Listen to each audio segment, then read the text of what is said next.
அனைவருக்கும் வணக்கம். எல்லோரும் ஆவலாக எதிர்பார்த்த பட்டதாரி ஆசிரியர் கலந்தாய்வு தொடர்பாக 2வது அறிவிப்பு பார்த்திங்கன்னா முக்கியமாக பார்க்குறேங்க. முதற்கட்டமாக கடந்த வாரம் பார்த்திங்கன்னா சென்னை பெருநகர மாநகராட்சி அதில் யாரெல்லாம் செலக்ட் ஆகியிருந்தாங்களோ அவங்களுக்கான சான்றிதழ் சரிபார்ப்பு 213 தேர்வர்களுக்கு பார்த்திங்கன்னா ரிப்பன் கட்டிடத்தில் நடந்துச்சுங்க சென்னையில். அவங்களுக்கான கவுன்சிலிங் டேட் இன்னும் அனௌன்ஸ் பண்ண கிடையாது. சிவி மட்டும் முடிச்சிருக்காங்க.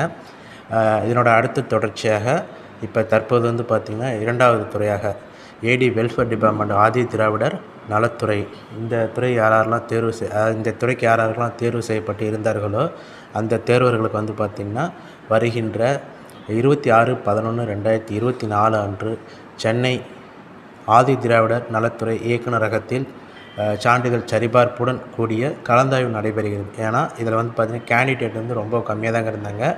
ஏடி வெல்ஃபேர் ஸ்கூல் பொறுத்த வரைக்கும் இது ரொம்ப சின்னதாக இருக்கிறதுனால அவங்க சிவி முடிச்சுட்டு கவுன்சிலிங் சேர்த்து வைக்கிறதா சொல்லி கூப்பிட்ருக்காங்க.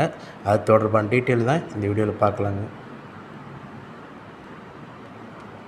ஆதி திராவிடர் நலத்துறையை பொறுத்த வரைக்கும் சென்னை பெருநகர மாநகராட்சிக்கு எப்படி சான்றிதழ் சரிபார்ப்புக்கு கடிதம் மற்றும் தொலைபேசி வாயிலாக அழைக்கப்பட்டார்களோ அதே மாதிரி தான் ஆதி திராவிடர் நலத்துறையை பார்த்தீங்கன்னா இந்த கேண்டிடேட்க்கு பதிவு தபால் மூலமாக லெட்டர் போயிருக்குங்க. இது எல்லாத்துக்குமே வர ஆரம்பிச்சிச்சு. இதில் ஒரு குறிப்பிடத்தக்க விஷயம் என்னென்னா, ஆசிரியர் தேர்வு வாரியம் பார்த்திங்கன்னா இவ்வளோ நாள் தெரிவுப்பட்டியல் சம்மந்தப்பட்ட துறைகளுக்கு அனுப்பிச்சுடவே இல்லைங்க. அதுதான் நிதர்சன உண்மை.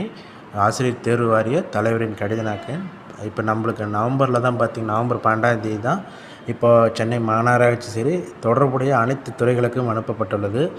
எனவே இந்த மாதத்திற்குள்ளாக அனைவரும் ஒரு பணி வாய்ப்புக்கான ஒரு நம்பிக்கை தாங்க இருக்குது. ஏன்னா இவங்களுக்கு இப்போ எல்லோரும் ஒரே டேட்டில் தான் பார்த்திங்கன்னா டிஆர்பி தரப்புலேருந்து சம்மந்தப்பட்ட துறைகளுக்கு இந்த தெரிவு பட்டியல் அனுப்பப்பட்டுள்ளது. இப்போ இவங்களை பொறுத்த வரைக்கும் இப்போ 2 பேர் இருக்கிறதுனால, இப்போ கம்மி பேர் இருக்கிறதுனால இப்போ இவங்களுக்கு சான்றிதழ் சரிபார்ப்பு மற்றும் கலந்தாய்வு ரெண்டுமே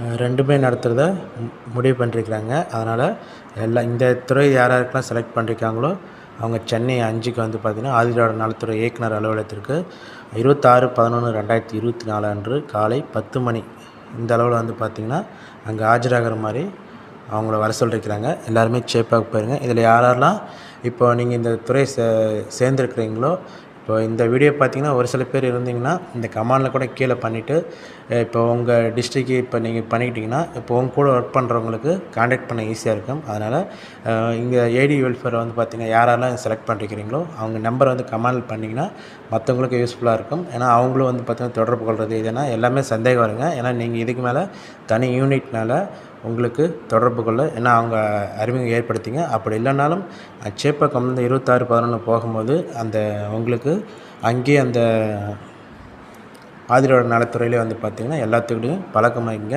ஏன்னா எந்த தொடர்பான எல்லாமே இதுக்கு மேலே நீங்கள் தனி யூனிட்னால அது கொஞ்சம் பார்த்துக்கணும் ஃப்ரெண்ட்ஸ். மற்றபடி உங்களுக்கு இந்த சான்றிதழ் சரிபார்ப்பு கூட பார்த்திங்கன்னா இது என்னென்ன ஆல்ரெடி ஏற்கனவே சொன்னதாங்க. பெரும்பாலும் சென்னை மாநகராட்சியில் கேட்ட மாதிரியே தான் அந்த சர்டிஃபிகேட் எல்லாமே எடுத்துகிட்டு போகிற மாதிரி இருக்குங்க. ஃபோட்டோ 2 எடுத்துக்கோங்க. சிவியில் என்னென்ன டாக்குமெண்ட் கொடுத்தீங்களோ அதே டாக்குமெண்ட் தான் கொடுப்பீங்க. அது கூட அடிஷ்னலாக என்ன பண்ண போகிறீங்க, வித்துகளில் யாரெல்லாம் இருக்கீங்களோ அவங்களுக்கு கண்டிப்பாக ஒரு முக்கியத்துவம் வாய்ந்ததாக இருக்கும். சான்றிதழ் சரிபார்ப்பு என்பது சமர்ப்பிக்கப்படாத ஆவணங்கள் இருந்துச்சுன்னா நீங்கள் அன்றைக்கி கொடுத்துருங்க. உங்கள் கொடுத்துட்டு அதுக்கப்புறம் எதாவது கேட்கனாலும் இதுக்கும் வழக்கம் போல் உங்களுக்கு டைம் பாண்ட் இருக்கும். ஒன்றும் பயந்துக்கு தேவையில்ல. அது கூட அடிஷ்னலாக கேட்ட மாதிரி எம்ப்ளாய்மெண்ட் கார்டு, ரேஷன் கார்டு இதெல்லாம் எடுத்துகிட்டு போயிருங்க. மற்றபடி ஒன்றும் பெருசாக உங்களுக்கு புதுசாக இருக்கும் சர்டிஃபிகேட் எதுவும் வாய்ப்பு இல்லைங்க. சிவியில் என்ன எடுத்துகிட்டு போனீங்களோ அதை எதாவது எடுக்க போகிறீங்க. ப்ளஸ் அது கூட இந்த லெட்டரையும் எடுத்துகிட்டு போயிருங்க. உங்களுக்கு கால் லெட்டர் இருக்குது பார்த்தீங்களா, இதையும் நீங்கள் எடுத்துகிட்டு போயிட்டு நல்லபடியாக சிவி முடிச்சுட்டு உங்களுக்கான பள்ளிகள் தேர்ந்தெடுக்க வாழ்த்துக்கள் ஃப்ரெண்ட்ஸ். தேங்க்யூ. மற்ற இதுக்கும் பார்த்திங்கன்னா கூடி சீக்கிரமாக இருக்குது. ஒரு துறையாக போயிட்டுருக்கு. இப்போ கார்ப்பரேஷன் முடிஞ்சது, ஏடி வெல்ஃபேர் முடிஞ்சது, அடுத்தா எம்பிசி டிஎன்சி இருக்குது, அடுத்தா பள்ளிக்கல்வித்துறை இருக்குது. அது மாதிரி ஒரு டிபார்ட்மெண்ட்டாக இருக்குது. அதனால் சீக்கிரம் எதிர்பார்க்கலாங்க. Okay friends, thank you.